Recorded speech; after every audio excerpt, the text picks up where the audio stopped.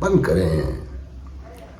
دیکھیں بات ساری اتنی ہے کہ اس ملک میں اب کوئی نظام نہیں ہے. یہاں کوئی ایسی سچویشن نہیں ہے کہ آپ کو کوئی امید نظر آئے. اس بجٹ کو ابھی خاقان عباسی اور مفتیٰ اسماعیل نے ادھیڑ کر رکھ دیا ہے لٹرلی. انہوں نے صاف کہا ہے کہ آئی ایم ایف نے کہا ہے کہ آپ پہلے سے مرے ہوئے طبقے اب جو نوکر پیشہ ہے ان پہ ہی اور ٹیکس لگاتے ہیں. آپ سگریٹ پر جو 200 بلین روپے سے زیادہ کی لوٹ مار ہو رہی ہے اور وہ سب سیاسی جماعتوں کا حصہ ہیں اور کے پی کے میں 99% اور ان کی اکثریت پی ٹی آئی میں ہے. منع کیا ہے کہ ٹیکس نہ لیں. زرعی ٹیکس لگانے سے انہوں نے منع کیا ہے. ریئلٹی پر ٹیکس لگانے سے انہوں نے منع کیا ہے. انہوں نے کہا ہے کہ آپ ریٹائر افسران کو چاہے وہ فوجی ہوں یا غیر فوجی ہوں ان پر پراپرٹی ٹیکس نہیں لگے گا اور آپ ایک نیا چور دروازہ کھول دیں. آئی ایم ایف نے کہا ہے کہ 500 ارب روپے آپ اپنے M N A M P As میں بانٹ دیں گلیوں سڑکوں کے نام پر. اگر آپ کو یاد ہو 8 دن پہلے ہی میں نے آپ کو بتایا تھا کہ یہ ایک اور لوٹ مان ہونے جا رہی ہے اور اس کا 30% بھی خرچ نہیں ہوتا. سیم جملہ خاقان عباسی نے بھی یہی کہا ہے کہ سب کو پتا ہے اس میں کتنا خرچ ہوتا ہے اور 2/3 پتہ نہیں 1/3 اس طرح کر کے انہوں نے جملہ کہا جس کا مطلب یہی تھا کہ 33% ہی خرچ ہوتا ہے اور اس کی کوئی ضرورت نہیں تھی. انہوں نے کہا ہے کہ اگر اب آئی ایم ایف نے کہا ہے اسمگلنگ ڈیزل کی اور پیٹرول کی نہ روکیں اور جو ساری اسمگلنگ ہو رہی ہے اگر اسمگلنگ کی روک لیں تو کوئی ٹیکس لگانے کی ضرورت نہ پڑے. انہوں نے کہا ہے آئی ایم ایف نے کہا ہے آپ سے کہ آپ ایکسپورٹرز پر اور ٹیکس لگا دیں. انہوں نے کمال انفارمیشن دی. آدھی تو سب کو پتہ ہے کہ دنیا میں خطے میں کمپٹیٹو مارکیٹ ہے نا پوری دنیا کہ آپ کی مہنگی ترین بجلی ہے خطے میں, مہنگی ترین گیس ہے, مہنگا ترین پانی ہے, یہاں تک کہ زمین بھی مہنگی ترین ہے. یہ ہمیں نہیں پتا تھا. اور جو ساتھ میں سرکار ہے جس کا فیصلہ ہے کہ تمہیں کام نہیں کرنے دینا ہے اور کسی صورت سے تمہیں بھگا دینا ہے اس پہ بھی اور ٹیکس لگا دیا. اب وہ ایکسپورٹ کریں گے 30 بلین تک تو آپ پہنچے ہیں ٹوٹل 75 سال میں. وہ کہتے تھے کہ اگر 50 بلین بھی ہوتی تو شاید کوئی بہتری کا آثار پیدا ہو جاتے. تو پہلے ہی آدھے سے زیادہ لوگ چھوڑ کے بھاگ چکے ہیں. چھوٹی چھوٹی لوموں سے لے کے کاٹن فیکٹریاں جگہ جگہ بک رہی ہیں. پہلے بھی آپ کو بتا چکا ہوں, اب اور بھاگیں گے. یہ ریاست نہیں ہے, ایک مافیا ہے بہت بڑا جس نے بندی بنا لیا ہے. مجھے تاریخ سے یاد آتا ہے کہ پرانے مصر میں فرعون کے جو فرعین ہوا کرتے تھے فرعون ان کے دور میں کہ جو عبرانی آبادی تھی ہیبرو ان کو جو فرعین تھے وہ صبح کو گھسیٹ کر لے جایا کرتے تھے, دن بھر اپنے کام کرواتے تھے اور رات کو اتنی روٹی دیتے تھے کہ وہ صرف کھا کر زندہ رہ سکیں, مرے نہیں, تاکہ دوسرے دن کام پر آ سکیں. اس ریاست میں ایگزیکٹلی اس وقت ہو رہا ہے کہ مفتیٰ اسماعیل نے اور خاقان عباسی نے بتایا, میں نے بھی آپ کو پہلے سے بتا رکھا ہے کہ بجلی اور بڑھنے جا رہی ہے, ابھی گیس بھی اور بڑھی جائے گی. اچھا اس نظام کو سمجھنا ہو کہ جناب حیدرآباد میں دھماکہ ہوا, گیس سلنڈرز کا 27 لوگ مر گئے. ان کی ریاست کی غلطی سے کہ جب آپ کا کوئی چیک اینڈ بیلنس نہیں ہے, ریگولیٹری نہیں ہے پراپر, جو کام ہی نہیں کرتی ہیں تو حادثات تو ہوں گے نا. اس کے بعد پورے ملک میں جناب گیس سلنڈر کی دکانیں بند کر دیں گے, جناب ان کو اٹھاؤ اور انہیں کہیں اور لے کے جاؤ. بھائی پہلے لے کے جاؤ نا. صرف جس علاقے میں اس وقت میں موجود ہوں یہاں 4,000 روپے کا سلنڈر بک رہا ہے جو 3,3200 روپے تک کا تھا. اور پہاڑیوں کے دامنوں میں چھوٹے چھوٹے غاروں میں انہوں نے جا کے پناہ لے لی ہے اور مینولی اب گیس بھری جا رہی ہے. 6 گھنٹے تک ایک سلنڈر بھرتا ہے. تو بتانے والے کہتے ہیں واللہ عالم بالثواب کہ جو علاقے کا ایس پی ہے وہ کہتا ہے 1 لاکھ روپے دو مجھے اگر کھول کے کام کرنا ہے تو ایک دکان سے. تو یہ ریاست تو نہیں ہے نا جس کا جو موقع لگ رہا ہے کہ وہ جو مافیا ہے, یہ بیوروکریسی, یہ سول اور یہ اسٹیبلشمنٹ سب ایک مافیا ہے نا مل کر. میں نے ابھی آپ کو پرسوں ویڈیو میں بتایا تھا نا کہ ان کے کپڑے, ان کے چہرے اور ان کی رونق دیکھیں تو وہ خاقان عباسی نے کہہ دیا کہ جو وہ ٹیکس لگاتے ہیں وہ ٹیکس دے نہیں رہے ہیں. اگر وہ دیتے اور پھر مانگتے تو اچھا لگتا. اور یہ حکومت وہ ہے کہ اپنے اخراجات بڑھا رہی ہے اور لوگوں پہ بوجھ زیادہ ڈال رہی ہے اور اپنے اخراجات کسی صورت بھی کم کرنے کو تیار نہیں ہے، جو مسئلے کا اصل حل ہے۔ اب آپ سمجھتے ہیں کہ یہاں کوئی ریاست ہے؟ آپ یہ دیکھیں کراچی میں قیامت مچی ہوئی ہے گرمی سے، جگہ جگہ مظاہرے ہو رہے ہیں، گولی بھی کل چلی ہے کچھ علاقوں میں، ڈسٹر روڈ پر آگے لگائی گئی ہیں، شیلنگ ہوئی ہے۔ اور جماعت اسلامی اسلام آباد میں جولائی میں، مجھے نہیں پتا کون سی ڈیٹ کا اعلان کیا ہے، 10 یا 13 تاریخ میرے خیال میں، کہ دھرنا دینے جا رہی ہے، اسلام آباد میں دھرنا ہوگا۔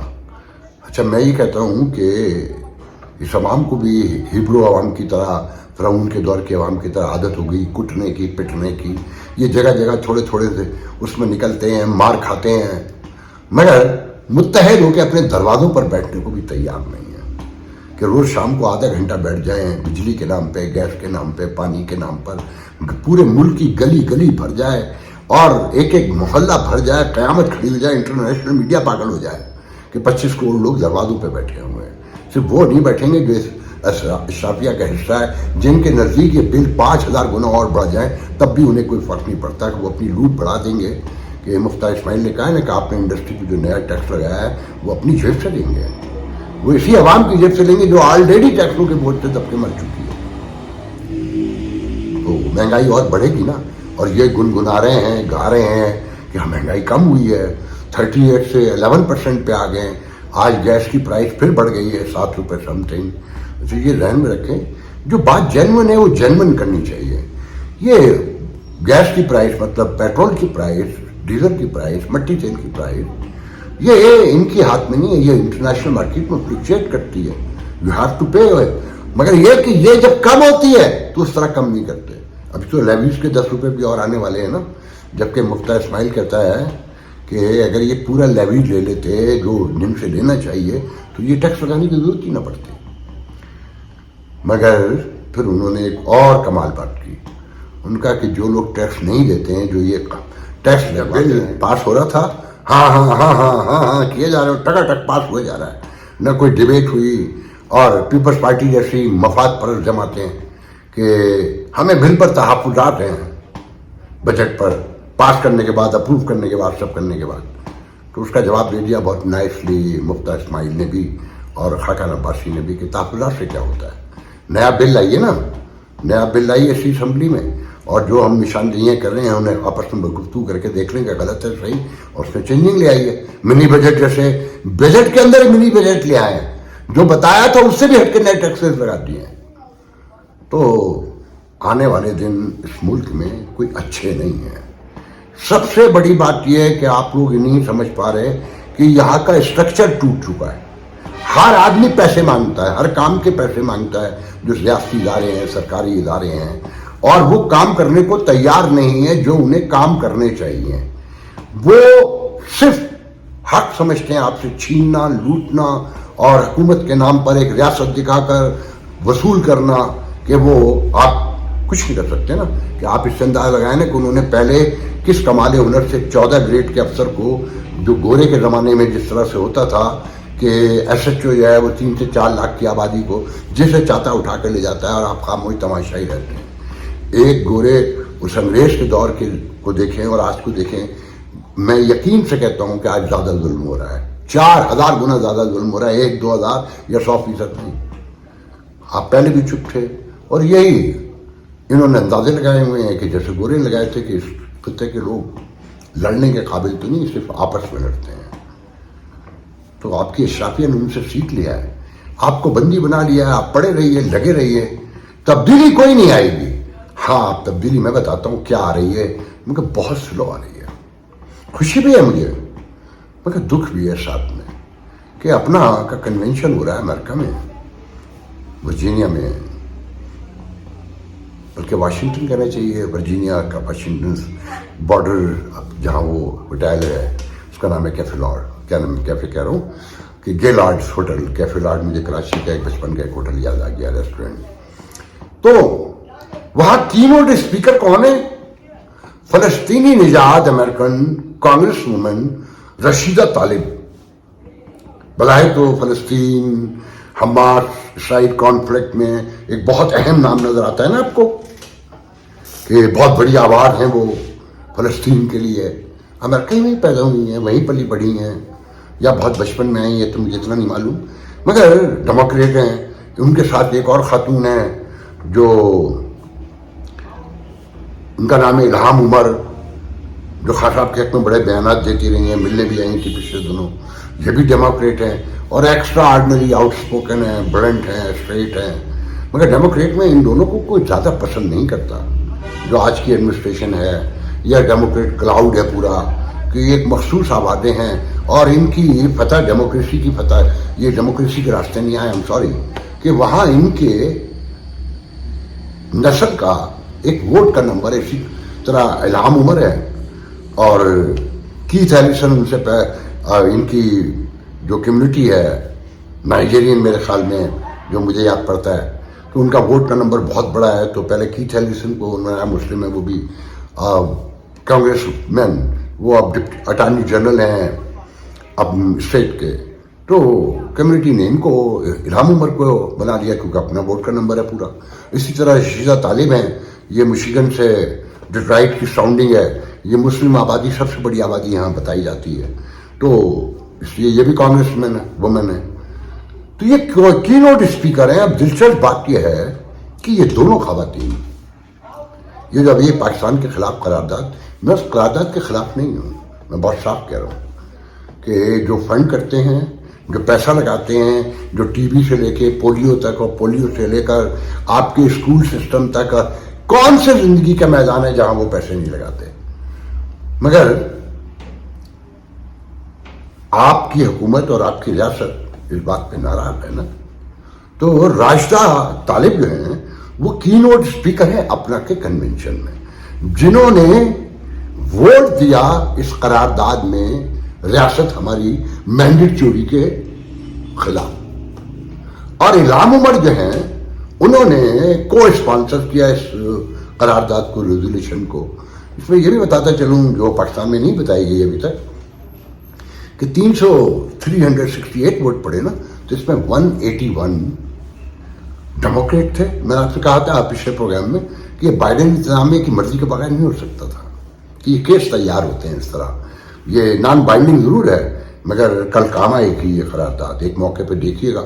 اور عین ممکن ہے کہ خان صاحب کی اگر حکومت بن جاتی ہے کبھی, تو انہی کی حکومت میں یہ کام آئے کہ رقم بھرتے نہیں ہیں. مندمل ہو جانا, بھر جانا نہیں ہوتا ہے مکمل, اور نشان جب رہ جائے تو نظر آتے رہتے ہیں. تو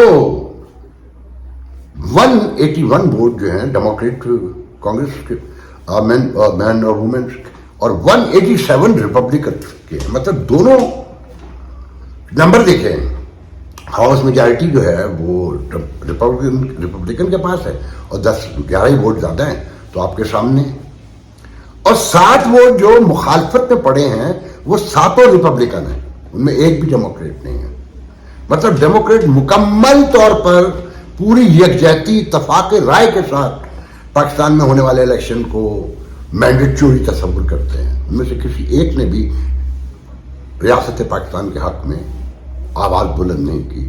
اور 103 لوگوں نے کو اسپانسر کیا, 130 کانگریس اراکین نے اس ریزولوشن کو اسپانسر کیا, جس میں الہام عمر شامل ہیں, اور اس میں بھی 69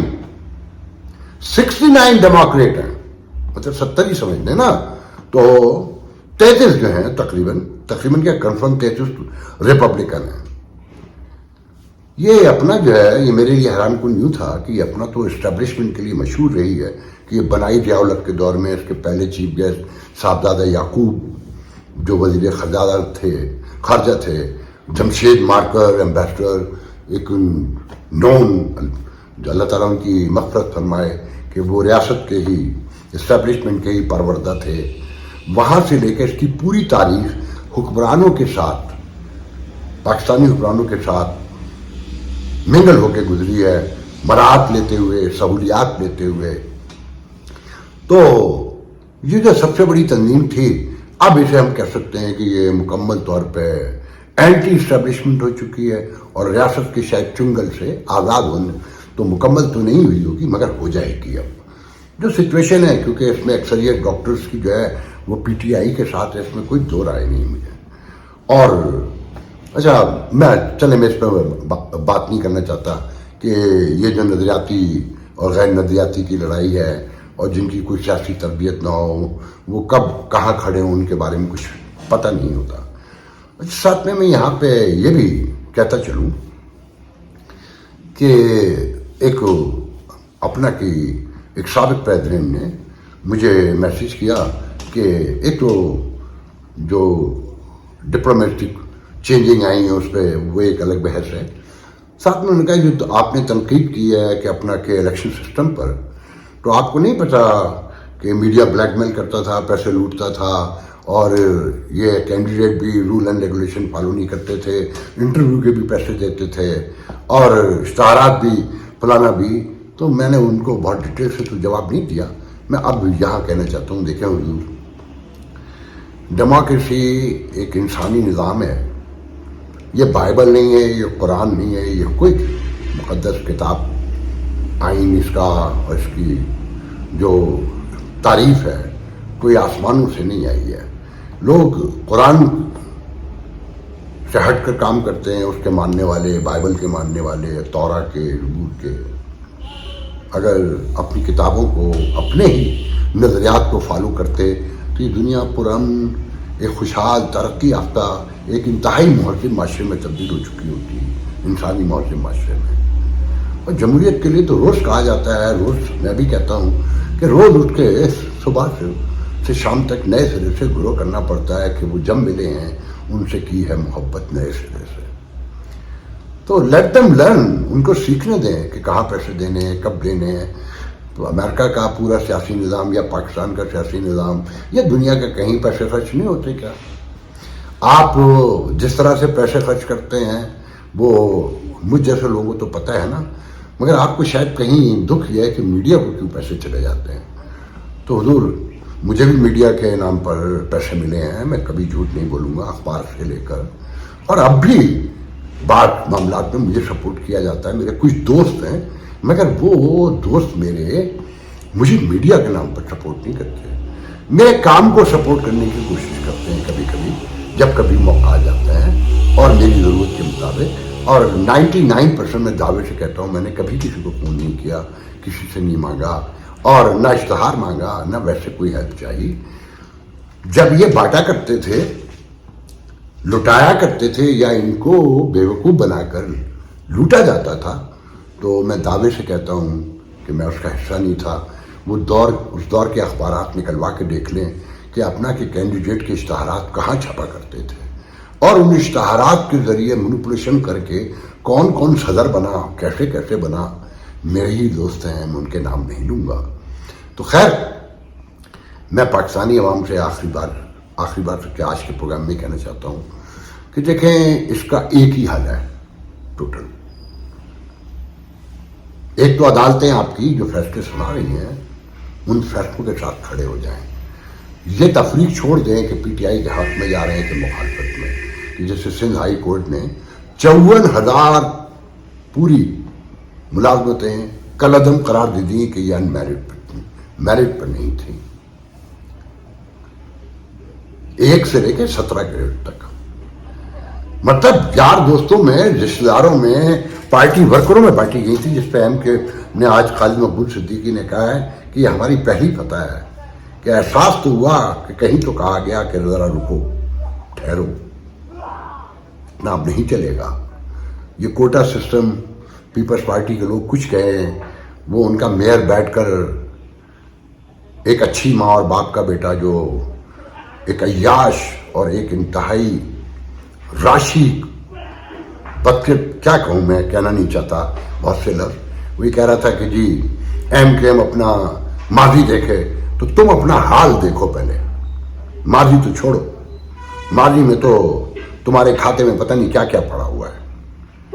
اگر پیپلز پارٹی میں صاف کہتا ہوں کہ سب سے ذہین میچور سیاسی جماعت تھی، اگر یہ تعصب نہ کرتی، لوٹ مار نہ کرتی، چوری نہ کرتی، کراچی کو ختم کرنے میں ریاست کے ساتھ پیپلز پارٹی نے سب سے اہم کردار ادا کیا. اس میں رضا ربانی جیسے ٹسوے بہانے والے جھوٹے مکار لوگ شامل ہیں.